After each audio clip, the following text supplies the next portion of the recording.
लेकिन पहले पाकिस्तान चलते हैं, वहां से दो बड़ी खबरें हैं। क्या मुनीर ने जेल में बंद इमरान खान की 85% नेत्र ज्योति छीन ली।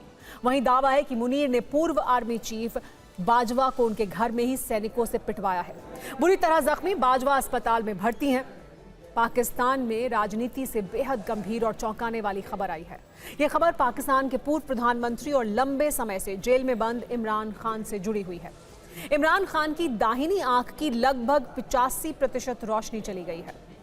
यह खबर सिर्फ पाकिस्तान के कद्दावर नेता से जुड़ी नहीं है, बल्कि सवाल यह है कि क्या हिरासत में इंसान अपने बुनियादी हक खो देता है। अगर सुप्रीम कोर्ट के ऑर्डर पर जांच नहीं होती तो शायद कभी पता ही नहीं चल पाता कि इमरान जेल के अंदर अपनी आंखों की रोशनी खो रहे हैं। इस खबर की तह में जाएंगे तो ये पता चलेगा कि आखिर जेल में इमरान के साथ कितना अमानवीय व्यवहार हुआ है। किसी व्यक्ति को जेल की सजा हो सकती है, लेकिन जेल में इलाज रोकना सजा का हिस्सा नहीं हो सकता। पहले देखिए जेल में इमरान खान के साथ हुआ क्या है। इमरान खान महीनों से आंखों में धुंधलेपन की शिकायत कर रहे थे। अक्टूबर 2025 तक उनकी नजर सामान्य बताई गई। बाद में दाईं आंख की रोशनी अचानक चली गई। जांच में पता चला कि आंख की नस में खून का थक्का जम गया था। इलाज और इंजेक्शन के बाद भी अब सिर्फ लगभग 15% रोशनी बची है। अब इमरान खान की बीमारी को थोड़ा डिटेल में भी जानते हैं। इमरान खान की पार्टी पीटीआई ने पिछले महीने ये बताया था कि इमरान की दाहिनी आंख में सेंट्रल रेटिनल वेन ऑक्लूजन यानी CRVO नाम की बीमारी पाई गई है। इमरान की आंख की नस में कोलेजन ब्लॉकेज हुआ है। इससे खून रेटिना में जमा होने लगा। इसके बाद रेटिना में सूजन आ गई। खून का लगातार रिसाव होने लगा। इससे रेटिना को स्थायी नुकसान पहुंचा और धीरे धीरे आंख की 85% रोशनी चली गई। अब इसे लेकर मेडिकल एक्सपर्ट्स क्या कहते हैं वो भी देख लीजिए। 24 से 72 घंटे में इलाज जरूरी होता है। पूरी नस बंद हो जाए तो खतरा ज्यादा रहता है। बार बार ब्लीडिंग से रोशनी वापस आना मुश्किल हो जाता है। देरी होने पर स्थायी नुकसान भी संभव है। इलाज के लिए रेटिना स्पेशलिस्ट की जरूरत होती है। आंख के अंदर विशेष इंजेक्शन लगाए जाते हैं। सूजन कम करने की दवाएं दी जाती हैं। कुछ मामलों में लेजर ट्रीटमेंट की भी जरूरत होती है। बड़ी बात यह है कि जेल में इमरान खान के साथ अमानवीय व्यवहार हुआ और धीरे धीरे जेल में इमरान की हालत खराब होती चली गई। रिपोर्ट में सामने आया है कि अक्टूबर 2023 से इमरान को अदियाला जेल में अलग थलग रखा गया। परिवार से मिलने पर पाबंदी लगा दी गई। बहनों से भी नियमित मुलाकात नहीं करने दी गई। बेटों कासिम और सुलेमान से 2025 में सिर्फ 2 बार फोन पर बात करवाई गई।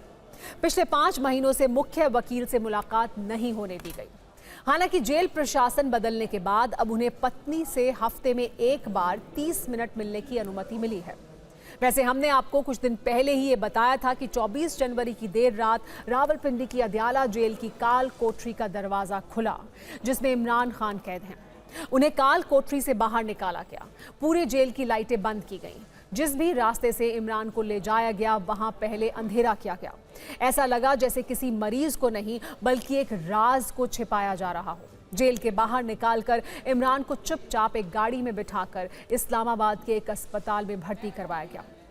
इमरान खान की हालत पर यह दावा पाकिस्तान के वरिष्ठ पत्रकार जाहिद गिशकोरी ने किया था। उस रात अस्पताल में भर्ती इमरान खान की आंखों का इलाज करने के लिए डॉक्टरों की टीम भी मौजूद थी। 2.25 घंटे तक इमरान की आंखों का इलाज किया गया और उसके बाद चुपचाप उन्हें वापस अदियाला जेल की काल कोठरी में डाल दिया गया। इमरान का यह भी कहना है कि उन्हें निजी डॉक्टर से इलाज की इजाजत नहीं दी गई। बड़ा सवाल यही है कि अगर समय पर जांच और इलाज मिलता, अगर शुरुआती लक्षणों को गंभीरता से लिया जाता, अगर मेडिकल निगरानी नियमित तौर से होती, तो क्या इमरान की एक आंख की 85% रोशनी बचाई जा सकती थी। इमरान की इस हालत पर पूरे पाकिस्तान में सवाल उठाए जा रहे हैं। आखिर इमरान की इस हालत का जिम्मेदार कौन है, जेल प्रशासन या फिर राज्य सरकार, जिसकी जिम्मेदारी होती है कि किसी भी कैदी को पूरा और सही इलाज मिले। पाकिस्तान में सिर्फ इमरान के साथ ही बुरा नहीं हो रहा, बल्कि उनके करीबी और पाकिस्तान के पूर्व आर्मी चीफ कमर जावेद बाजवा के साथ भी कुछ ऐसा हुआ है जिस पर लोग अब सवाल उठा रहे हैं। खबर है कि कमर जावेद बाजवा अपने घर के बाथरूम में फिसलने से घायल हो गए हैं। अब आईसीयू में उनका इलाज चल रहा है, लेकिन कई मीडिया रिपोर्ट्स में दावा किया जा रहा है कि कमर जावेद बाजवा की पिटाई हुई है। रिपोर्ट्स में यह भी दावा किया जा रहा है कि बाजवा की पिटाई खुद पाकिस्तानी फौजियों ने की है, जिसके बाद उनके स्कल में फ्रैक्चर हो गया। आखिर बाजवा की पिटाई का पूरा सच क्या है, फिक्र की इस रिपोर्ट में आप भी देखिए।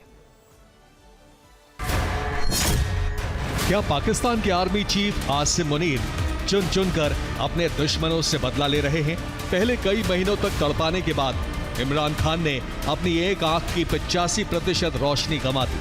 अब खबर है कि पाकिस्तान के पूर्व आर्मी चीफ कमर जावेद बाजवा जख्मी हो गए हैं। उनके सिर में फ्रैक्चर है।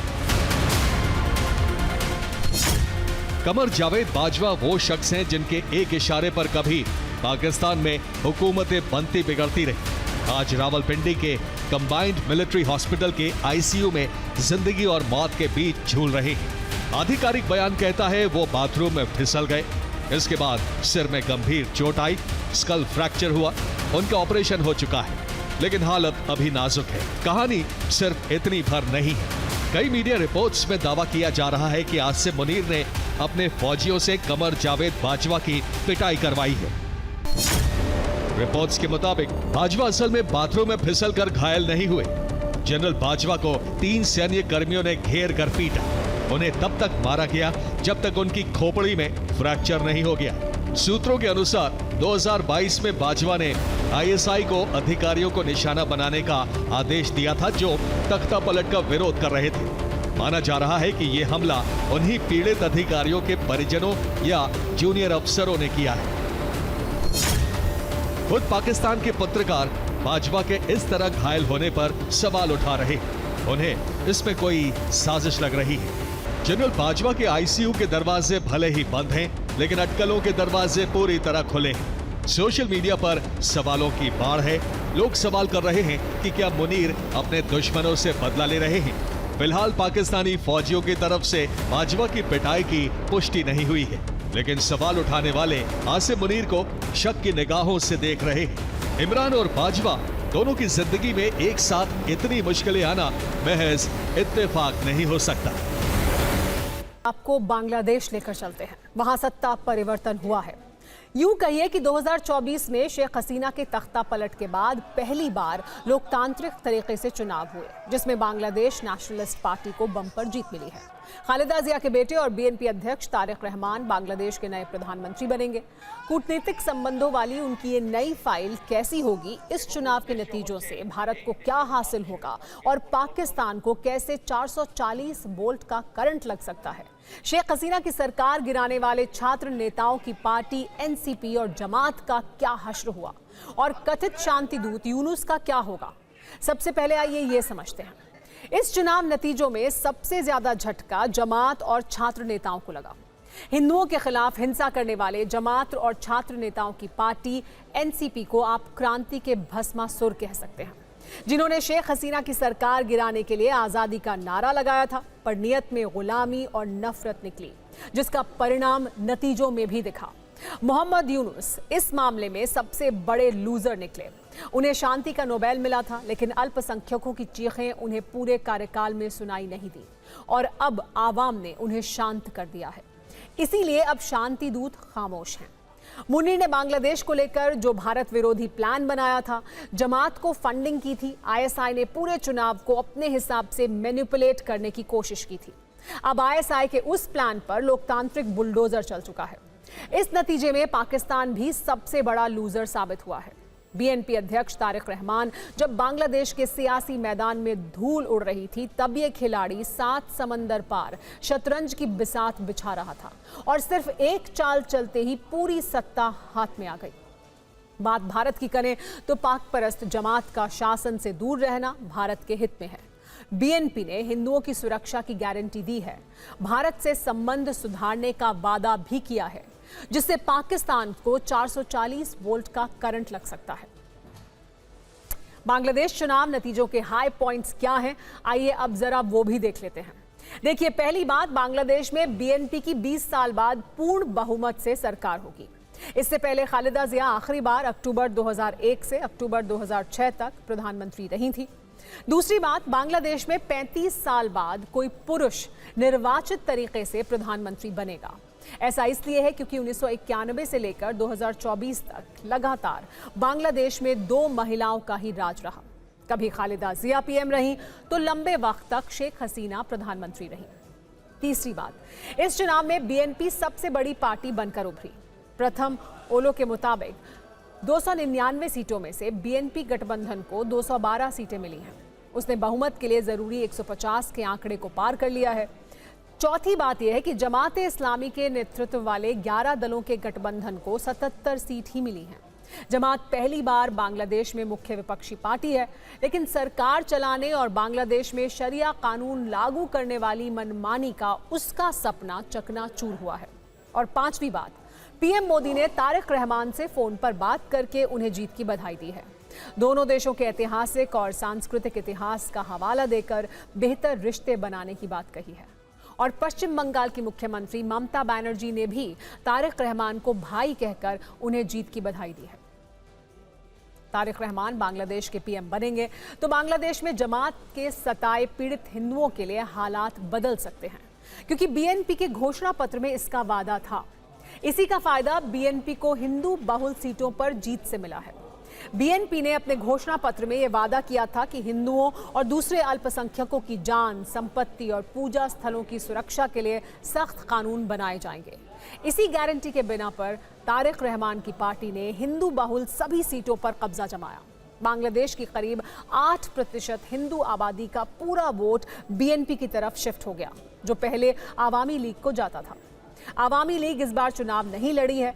इसे दूसरे नजरिए से भी देखें तो तारिक सरकार बनने में हिंदुओं का एक बड़ा रोल रहा। बीएनपी के घोषणा पत्र में दूसरी जरूरी बात यह लिखी गई थी कि किसी भी देश का दबाव या प्रॉक्सी ना बनकर संतुलित विदेश नीति अपनाई जाएगी। अब वो सरकार बनाने जा रहे हैं। पीएम मोदी से फोन पर बात करने के बाद बीएनपी की प्रतिक्रिया भी आई है।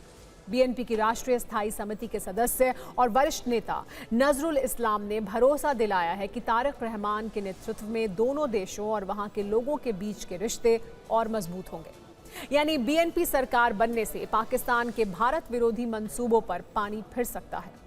हालांकि जिया के दौर में इसी बीएनपी पर ये आरोप भी लगते रहे हैं कि उसका झुकाव पाकिस्तान की तरफ ज्यादा रहा था। खैर, बीएनपी ये चुनाव क्यों जीती, इसकी और भी कई बड़ी वजहें हैं। खालिदा जिया के निधन से उपजी सहानुभूति का लाभ पार्टी को मिला। आवामी लीग ने चुनाव नहीं लड़ा, उसके काफ़ी वोट बीएनपी को ट्रांसफ़र हुए। लोगों को स्टूडेंट लीडर से निराशा मिली और जमात के लिए लोगों का गुस्सा अब बीएनपी के पक्ष में गया। वहाँ के हिंदुओं ने जमात की कट्टरता का बदला बैलेट से कैसे लिया, अब ये रिपोर्ट भी देखिए। बांग्लादेश में बीते 2 साल से लोकतंत्र नहीं, कट्टरता का राज था। अगस्त 2024 में शेख हसीना का तख्ता पलट हुआ। इसके बाद से ही हिंसा का दौर शुरू हुआ, जिसके शिकार वहां के अल्पसंख्यक हिंदू 556 दिन तक लगातार होते रहे। इस साल हुए चुनाव के ऐन पहले तक कई हिंदुओं की हत्याएं हुई। कभी उन्हें जलाकर मार दिया गया, कभी उनकी निर्मम हत्या करके उन्हें पेड़ से उल्टा लटका दिया गया, कभी उनके घर फूंक दिए गए, कभी उनके पूजा स्थलों पर हमले हुए। हिंदुओं के खिलाफ यह हिंसा वहां की कट्टर जमात ने करवाई, डर का माहौल बनाया, पलायन को मजबूर किया और जब चुनाव आया तो हिंदुओं ने भी कट्टर जमात को बैलेट से सबक सिखाया। हिंदू बहुल सभी सीटों पर जमात को हार का सामना करना पड़ा। बीएनपी की सरकार बनवाकर हिंदुओं ने शासन चलाने का जमात का सपना तोड़कर रख दिया। बांग्लादेश में हिंदुओं पर किस तरह जुल्म ढाए गए, इसे ऐसे समझिए कि 11 फरवरी 2026 बांग्लादेश के चंपारा इलाके में 28 साल के रतन साहूकार का शव मिला। बड़ी बेरहमी से उनकी हत्या की गई थी। 10 फरवरी 2026 62 वर्ष के कारोबारी सुषेण चंद्र सरकार की धारदार हथियारों से हमला कर हत्या कर दी गई। 23 जनवरी 2026 नरसिंदी जिले में चंचल चंद्र भौमिक नाम के हिंदू युवक को जिंदा जलाकर मार डाला गया। 17 जनवरी 2026 बांग्लादेश के गाजीपुर में लिटन घोष नाम के हिंदू कारोबारी को पीट पीट कर मौत के घाट उतार दिया गया। इसके अलावा 2025 में 522 सांप्रदायिक हमले हुए, इसमें 61 लोगों की मौत हुई। 95 धार्मिक स्थलों में तोड़फोड़, लूट और आगजनी हुई। इसका खामियाजा हसीना की सरकार गिराने वाले और इसी बहाने सरकार में शामिल होने का सपना देखने वाले छात्रों की नेशनल सिटीजन पार्टी को भी भुगतना पड़ा। एनसीपी ने जमात से गठबंधन किया था। जनता में संदेश गया कि जमात और एनसीपी का रिमोट कंट्रोल पाकिस्तान के पास है। जमात के पिछले कुकर्म भी जनता को याद रहे। लोग नहीं भूले कि पाकिस्तान के इशारे पर ही जमात और एनसीपी ने मिलकर बांग्लादेश के मुक्ति संग्राम का विरोध किया, आजादी के इतिहास से जुड़े साक्ष्य मिटाने का प्रयास किया। बांग्लादेश में जनता को जमात एनसीपी की कट्टर छवि पसंद नहीं आई और इस चुनाव में एनसीपी इन्हीं वजहों से सिर्फ 6 सीट पर सिमट गई। बांग्लादेश की कमान अब बीएनपी के तारिक रहमान के हाथों में रहेगी। उम्मीद है कि उनके नेतृत्व में लोकतंत्र की बहाली होगी। बांग्लादेश की सरकार पाकिस्तान की कठपुतली नहीं बनेगी। जमात की मजहबी मनमानी नहीं चलेगी। अल्पसंख्यक हिंदुओं और बांग्लादेश की आजादी में अहम भूमिका निभाने वाले पड़ोसी देश भारत के हितों की रक्षा होगी। अब ग्लोबल खबरों का रुख बांग्लादेश से उत्तर कोरिया की ओर करते हैं। इस देश का नाम सुनते ही जहन में एक ही चेहरा आता है, किम जोंग उन। वो चेहरा जो दुनिया भर में मिसाइल परीक्षण के लिए मशहूर है। पिछले 15 साल से वहां इन्हीं का शासन है। सिर्फ 27 साल की उम्र में वो शासक बने और उनके उत्तराधिकारी की खबरें भी सामने आई हैं। ये किम जोंग उन की बेटी किम जू ए हैं, जिनकी उम्र सिर्फ 13 साल बताई गई है। किम के बाद उत्तर कोरिया की बागडोर इन्हीं के हाथ में होगी। पिछले 78 साल से उत्तर कोरिया पर किम परिवार का ही कंट्रोल रहा है। इस देश की किस्मत लगभग 8 दशक से यही परिवार लिख रहा है। इसे समझने के लिए आपको किम फैमिली की हिस्ट्री भी आइए दिखाते हैं। तो आइए देखते हैं। 1948 में पहली बार इस परिवार के किम इल सुंग ने गद्दी को संभाला था। तो किम इल सुंग ने, जो दादा थे किम जोंग उन के, उन्होंने 1948 में इस गद्दी को संभाला। किम जोंग इल इसके बाद सत्ता पर काबिज हुए और उनके बेटे हैं किम जोंग उन, जो इस वक्त सत्ता पर काबिज हैं। और अब उनकी उत्तराधिकारी के तौर पर किम जू ए की बात की जा रही है कि उनकी बेटी जो 13 साल की हैं वो उत्तराधिकारी होंगी। किम जोंग उन की पत्नी री सोल जू हैं और किम जोंग इल की पत्नी को यूंग हुई थी, जो माँ हैं किम जोंग उन की। लेकिन अब ये कहा जा रहा है कि 2011 से, क्योंकि अब तक किम जोंग उन का राज चल रहा है, इसके बाद वो अपनी बेटी किम जू ए को कुर्सी ट्रांसफर करेंगे। यानी आगे भी उत्तर कोरिया का भविष्य किम वंश ही तय करेगा। ये रिपोर्ट देखिए।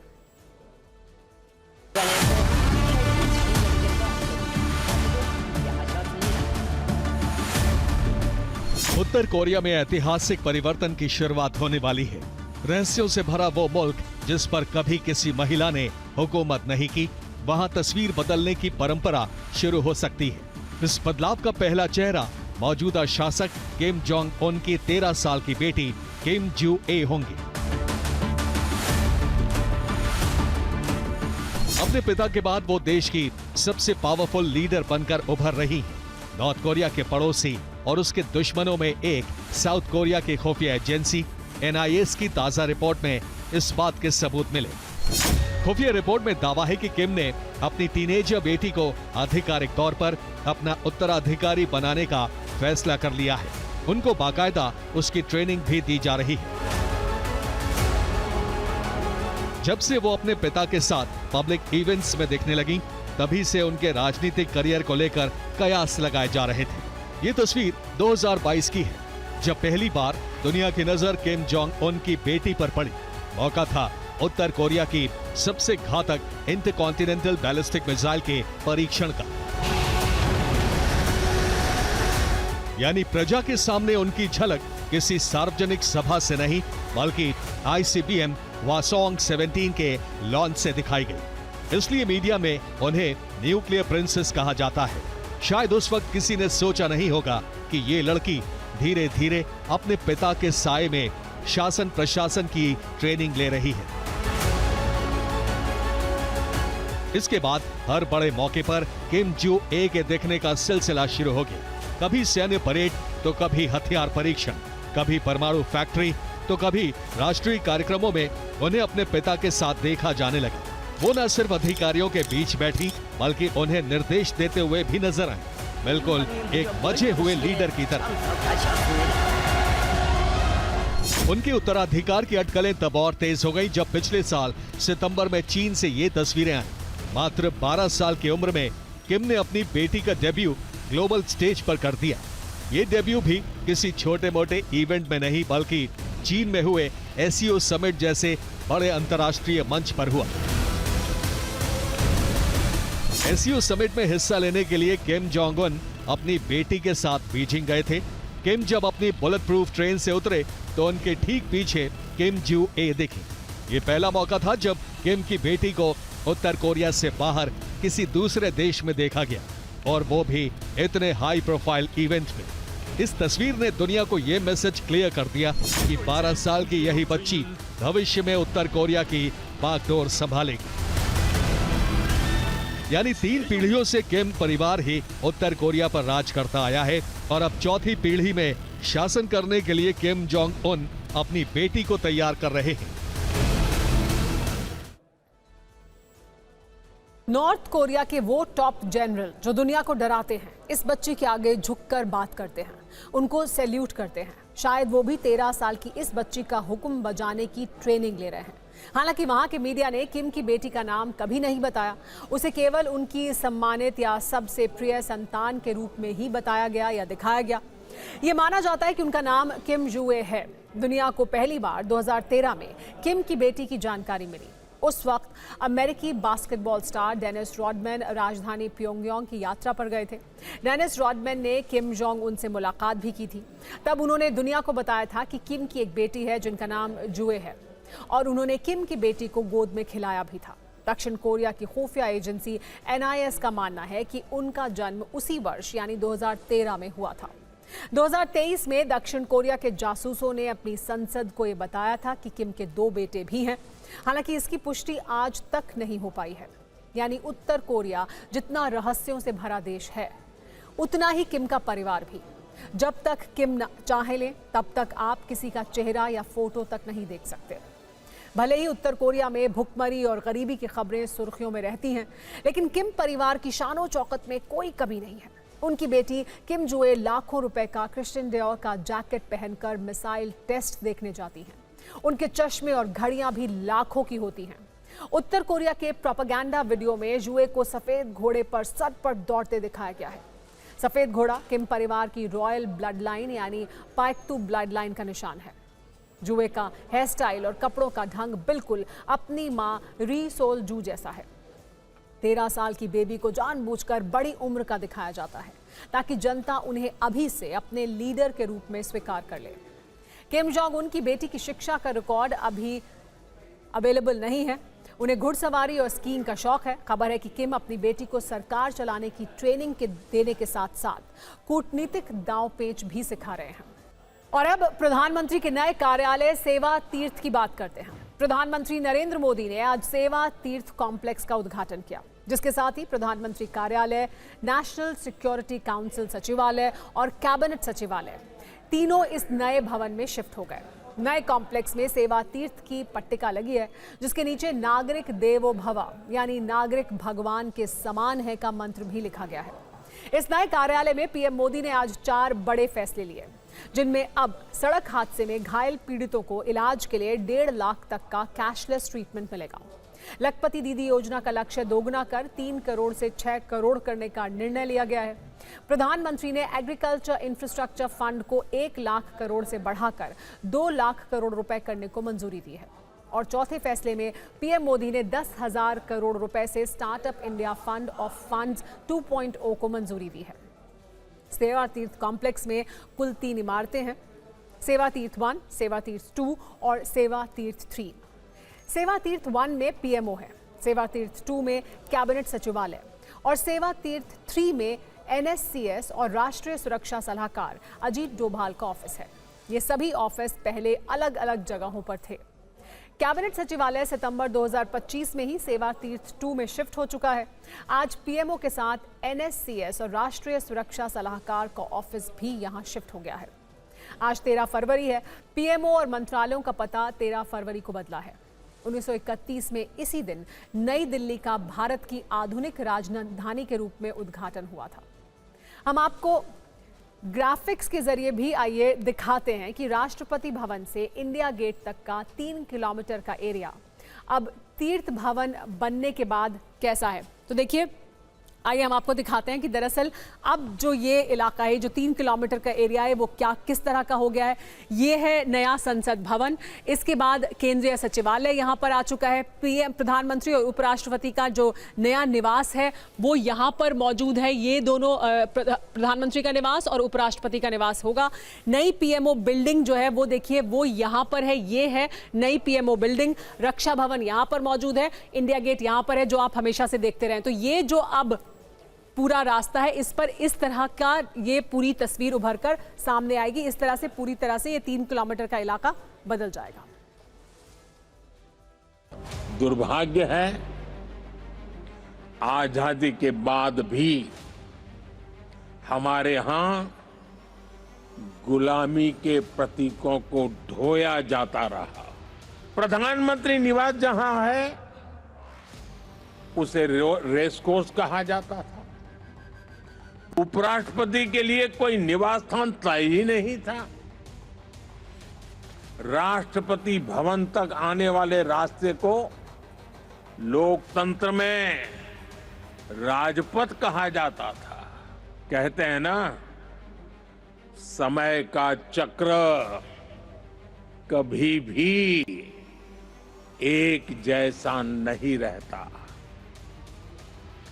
2014 में देश ने तय किया कि गुलामी की मानसिकता अब और नहीं चलेगी। रेस कोर्स रोड, उसका नाम बदलकर लोक कल्याण मार्ग रखा गया। और ये केवल नाम बदलने का निर्णय नहीं था, ये सत्ता के मिजाज को सेवा की भावना में बदलने का पवित्र प्रयास था। राष्ट्रपति भवन परिसर में भी परिवर्तन किए गए। मुगल गार्डन का नाम बदलकर अमृत उद्यान किया गया। जब पुरानी संसद के पास नए संसद भवन का निर्माण हुआ तो हमने पुराने भवन को भुलाया नहीं, हमने उसे संविधान सदन के रूप में नई पहचान दी। मैंने लाल किले से कहा था, यही समय है, सही समय है। आइए हम हर पल, हर क्षण का सही इस्तेमाल करें। सेवा तीर्थ करीब 2.26 लाख वर्ग फीट में फैला है। अब यही देश के विकास को लेकर फैसले होंगे। यहीं से विकसित भारत का नेक्स्ट प्लान तय होगा। ये सेवा तीर्थ भारत की कूटनीति का पावर सेंटर भी होगा। ये रिपोर्ट देखिए।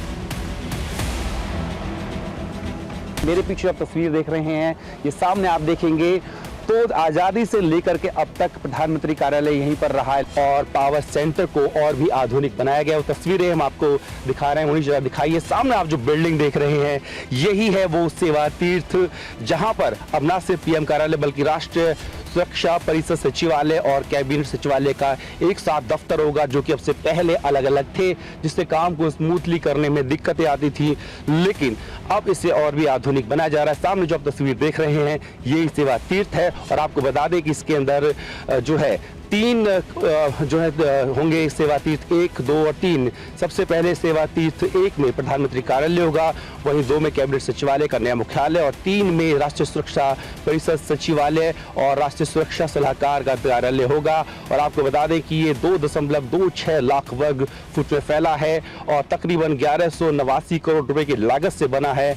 और इसकी तमाम खासियतें हैं कि तमाम जो दफ्तर अब एक साथ होंगे। और जो हम एक बात करते हैं कि अब से पहले का जो पावर कॉरिडोर था, सेक्रेटरीट बिल्डिंग जो कि तकरीबन 90 दशक की थी, उससे बदलकर अब ये जो आप तस्वीर देख रहे हैं, यही होगा नया पावर सेंटर सेवा तीर्थ। फिक्र की अगली खबर तेलंगाना के छोटे चुनाव से निकले एक बड़े संदेश की है। इस राजनीतिक लड़ाई में जीत के नायक बनकर उभरे हैं सीएम रेवंत रेड्डी। 11 फरवरी को हुए शहरी स्थानीय निकाय चुनाव में सीएम रेवंत रेड्डी ने अपने नेतृत्व में कांग्रेस को बम्पर जीत दिलाई है। ग्रेटर हैदराबाद नगर निगम को छोड़कर ज्यादातर शहरी क्षेत्रों में उन्होंने पार्टी को बड़ी बढ़त दिलाई है, जबकि पूर्व सीएम केसीआर की पार्टी बीआरएस का वोट शेयर लगभग 10% तक सिमट गया है। तेलंगाना में 116 नगर पालिकाओं और 7 नगर निगमों के लिए चुनाव हुए थे। अब तक जो नतीजे आए हैं उस हिसाब से 4 नगर निगम में कांग्रेस या तो जीत चुकी है या वोटों की गिनती में काफी आगे चल रही है, जिसके सूत्रधार सीएम रेवंत रेड्डी हैं और क्रेडिट उन्हीं को दिया जा रहा है। नगर निगम के अब तक आए नतीजों में कांग्रेस ने 90 सीटें जीती हैं, जबकि बीआरएस को सिर्फ 14 सीटों पर संतोष करना पड़ा है। 7 नगर निगमों में कांग्रेस 4 में आगे या विजयी रही है, 2 में बीजेपी को बढ़त मिली है, 1 निगम में किसी को स्पष्ट बहुमत नहीं है। बीआरएस को किसी भी निगम में कामयाबी नहीं मिली है। शहरी तेलंगाना में बीआरएस तीसरे स्थान पर पहुंच गई है। तेलंगाना की राजनीति में इसे महत्वपूर्ण शिफ्ट माना जा रहा है और नतीजे का डिजाइनर माना जा रहा है रेवंत रेड्डी को। तेलंगाना की नगर पालिकाओं और निगमों के कुल 2996 वार्डों में लगभग 1800 वार्डों के नतीजे आ चुके हैं। ये सीएम रेवंत का ही जादू है कि इस लड़ाई में कांग्रेस सबसे बड़ी पार्टी बनकर उभरी और अब तक घोषित नतीजों में वो 900 से ज्यादा वार्ड जीत चुकी है। ज्यादातर जगहों पर वो बढ़त बनाए हुए है। अंतिम नतीजे आने तक अभी इसमें और बदलाव होना तय दिख रहा है। अब से कुछ देर पहले मुख्यमंत्री रेवंत रेड्डी ने सोशल मीडिया में इस जीत को लेकर तेलुगु में लंबा चौड़ा पोस्ट लिखा। उन्होंने इस ऐतिहासिक जीत के लिए जनता का धन्यवाद किया। अपने एक्स हैंडल पर उन्होंने ये लिखा, इस फैसले के माध्यम से जनता ने राज्य में 2 वर्षों के कार्यकाल पर अपनी मोहर लगाई है।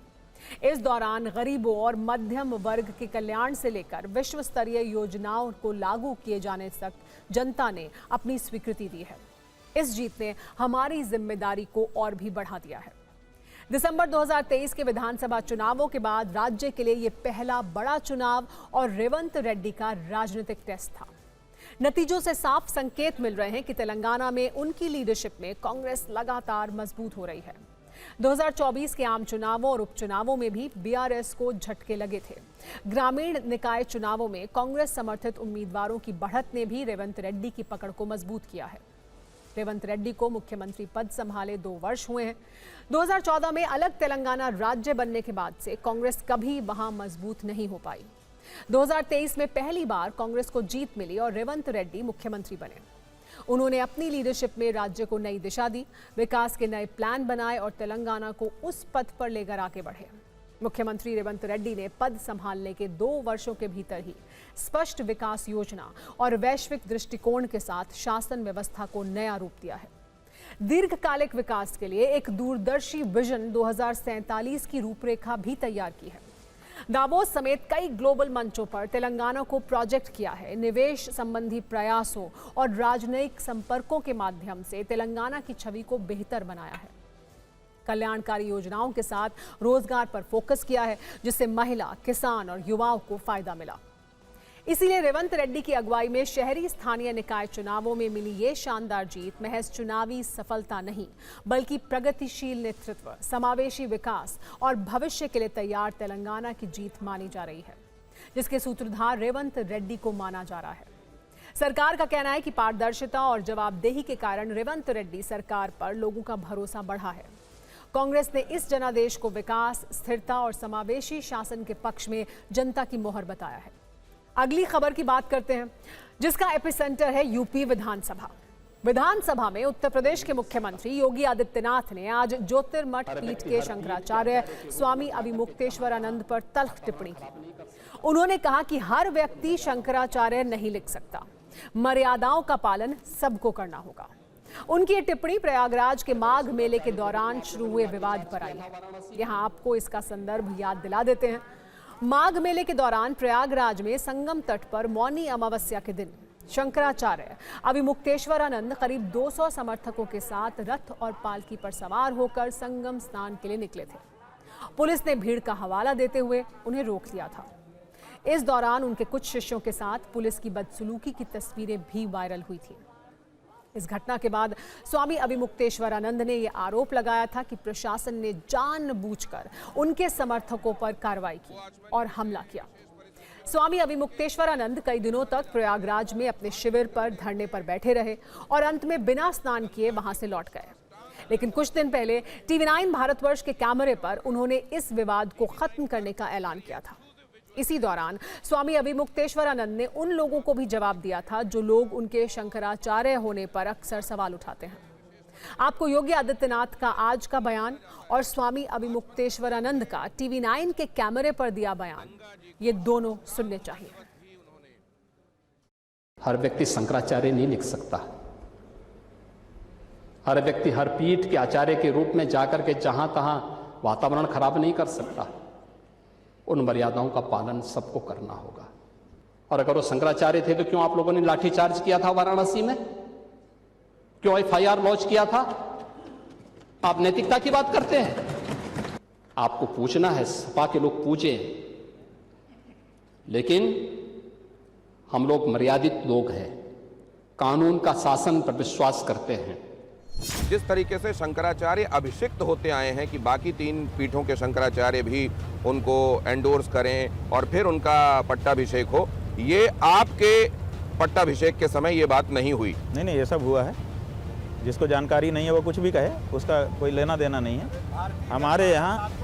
हमारे यहाँ देखिए, जैसे आपके सुप्रीम कोर्ट में कॉलेजियम सिस्टम है ना, सुप्रीम कोर्ट में एक कॉलेजियम सिस्टम है कि जो पीठासीन जज हैं वही मिलकर के जो सीट खाली है उसको भर लेते हैं। उसमें सरकार भी कुछ नहीं करती है, उसमें दूसरा कोई भी कुछ नहीं करता है। उसी तरह से हमारे शंकराचार्यों में कॉलेजियम सिस्टम है, समझ लीजिए।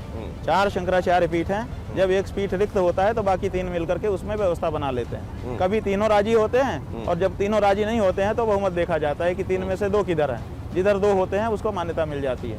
यही नियम है। तो हमारे मामले में यही हुआ है। और अब संसद की पॉलिटिकल फाइट, जिसमें आज आखिरी दिन भी राजनीतिक एक्शन और रिएक्शन में कोई कमी नहीं थी। बजट सत्र पर चर्चा के दौरान अमेरिका के हाथों देश बेचने का आरोप लगाने वाले नेता प्रतिपक्ष राहुल गांधी ने ट्रेड यूनियन और मजदूर संगठनों के नेताओं से मुलाकात की। संसद भवन में हुई इस मुलाकात में कई किसान संगठनों के प्रतिनिधि भी मौजूद थे। राहुल गांधी ने इस मुलाकात में ट्रेड डील के खिलाफ बड़े आंदोलन की जरूरत बताई।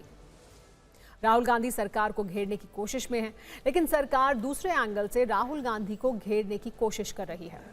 राहुल गांधी ने लोकसभा में एप्स्टीन फाइल का जिक्र किया था और पीएम मोदी, कारोबारी गौतम अडानी, अनिल अंबानी और हरदीप पुरी का नाम लिया था। इसके खिलाफ सत्ता पक्ष ने पहले विशेषाधिकार हनन प्रस्ताव लाने का ऐलान किया था, लेकिन बीजेपी सांसद निशिकांत दुबे ने इस प्रस्ताव से पहले ही राहुल गांधी के खिलाफ सब्सटैंटिव मोशन लाने का नोटिस दे दिया।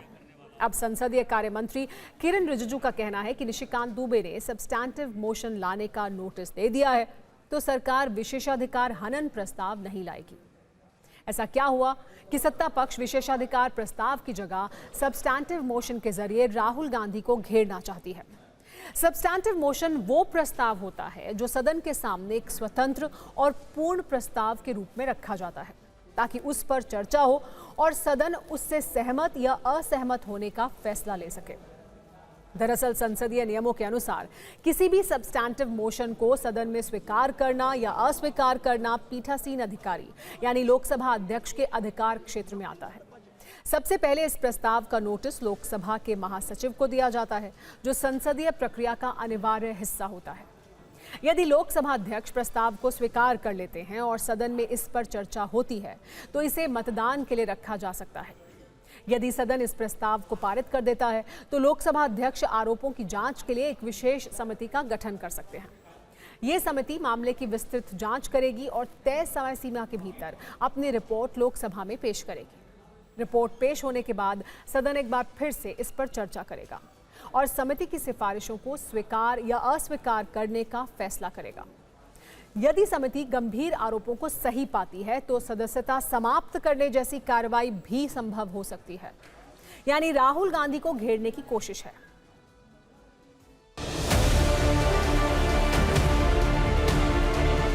हमारे प्राइवेट मेंबर निशिकांत दुबे ने एक सब्सटेंटिव मोशन लाया है।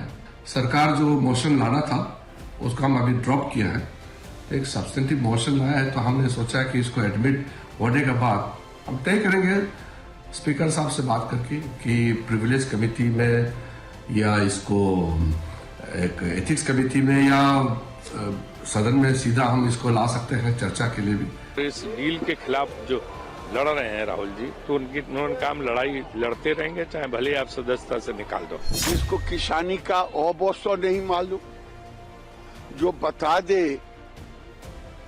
कोई एक चीज बता दे किसानी क्या होता है और कौन खेत क्या होता है, ऐसा आदमी क्या बोलेगा। राहुल जी के खिलाफ अगर सदस्यता के लिए निशिकांत दुबे लाएंगे तो सबसे पहले तो निशिकांत दुबे की सदस्यता खत्म हो जानी चाहिए। उनसे ज्यादा गलत तो कोई बोल ही नहीं सकता। कि राहुल गांधी जी को तर्कहीन बात करने की, बिना मतलब बात करने की आदत है। क्या जाने किसानी क्या होता है, किसानी क्या होता है, किसान क्या काम करता है, कि कुछ पता है उनको। दिल्ली में हवाबाजी करने से थोड़ी होगा। डीजीसीए ने सुरक्षा मानकों की अनदेखी पर एयर इंडिया पर करीब 1 करोड़ 10 लाख रुपए का जुर्माना लगाया है। आपने अब तक विमान को बिना फिटनेस परमिट के यात्रियों के साथ 8 बार उड़ाया। एयर इंडिया के एक एयरबस A320 विमान ने 24 से 25 नवंबर के बीच दिल्ली, बेंगलुरु, मुंबई और हैदराबाद जैसे प्रमुख शहरों के बीच यात्रियों को लेकर उड़ान भरी। डीजीसीए का कहना है कि ऐसी लापरवाहियों से हवाई सफर पर लोगों का भरोसा कम हुआ है। कफ सिरप में मध्य प्रदेश और उत्तर प्रदेश में मौत का मुद्दा लोकसभा में उठा। सीबीआई जांच कराने और पीड़ित परिवारों के मुआवजे के सवाल पर केंद्रीय मंत्री जेपी नड्डा ने जवाब दिया। नड्डा ने कहा कि कोडीन की वजह से किसी भी राज्य में मौत नहीं हुई है, इसीलिए मुआवजे का प्रश्न नहीं उठता। लाल किला ब्लास्ट केस में दिल्ली की पटियाला हाउस कोर्ट स्थित स्पेशल एनआईए कोर्ट ने एनआईए को जांच के लिए 45 दिन का समय बढ़ा दिया है। एनआईए ने कोर्ट से 90 दिनों का समय मांगा था। वहीं कोर्ट ने 7 अभियुक्तों की न्यायिक हिरासत 13 मार्च तक बढ़ा दी है। अभियुक्त शुएब को कोर्ट में पेश किया गया, जबकि बाकी 6 वीडियो कॉन्फ्रेंसिंग के जरिए पेश हुए। सुप्रीम कोर्ट ने मणिपुर हिंसा को लेकर सीबीआई से 2 हफ्ते में जांच रिपोर्ट मांगी है। सुप्रीम कोर्ट ने कहा है कि मणिपुर के मुख्य न्यायाधीश मामले की निगरानी करेंगे और जरूरत पड़ने पर सुनवाई के लिए मणिपुर हाईकोर्ट में एक विशेष पीठ गठित करने का निर्देश देंगे। मणिपुर में 3 मई 2023 को जातीय हिंसा भड़कने के बाद 200 से ज्यादा लोग मारे गए थे। बाराबंकी में माफिया मुख्तार अंसारी के शूटर शुएब किदवई उर्फ बॉबी की गोली मारकर हत्या कर दी गई। वो 50 साल का था। वारदात आज दोपहर करीब 1:30 बजे हुई, जब वो कार से लखनऊ से बाराबंकी जा रहा था। पुलिस सूत्रों के मुताबिक शुएब पर 15 से ज्यादा गोलियां चलाई गईं। जोधपुर की साध्वी प्रेम बाइसा की मौत के 16 दिन बाद एफएसएल रिपोर्ट आ गई है। इसमें प्रथम दृष्टया जहर या अप्राकृतिक कारणों से मौत की पुष्टि नहीं हुई है। हालांकि अभी मेडिकल रिपोर्ट आना बाकी है। इस मामले पर गृह राज्य मंत्री जवाहर सिंह बेढम ने कहा है कि अभी एसआईटी पूरे मामले की जांच कर रही है। आर्टिफिशियल इंटेलिजेंस ने आईटी कंपनियों के शेयर की चाल बिगाड़ दी है। अमेरिका से एशिया के बाजार तक आईटी क्षेत्र के शेयरों में भारी गिरावट दर्ज की गई है। इन्फोसिस और टीसीएस समेत आईटी कंपनियों के शेयर 7% तक टूट गए हैं। एआई कंपनियों का दावा है कि जो काम आईटी कंपनियां ज्यादा लागत और ज्यादा टाइम में करती हैं, वो एआई से बहुत जल्द हो जाएगा। भारत के स्टार पिस्टल निशानेबाज अमनप्रीत सिंह ने एशियाई चैंपियनशिप के आखिरी दिन 25 मीटर सेंटर फायर में स्वर्ण पदक जीता और स्पर्धा के तीनों पदक भारत की झोली में गिरे। 38 वर्ष के अमनप्रीत ने 589 अंक लेकर गोल्ड अपने नाम किया, जबकि ओलंपियन गुरप्रीत सिंह ने 584 अंक के साथ सिल्वर मेडल जीता, जबकि अंकुर गोयल को 570 अंक के साथ कांस्य पदक मिला।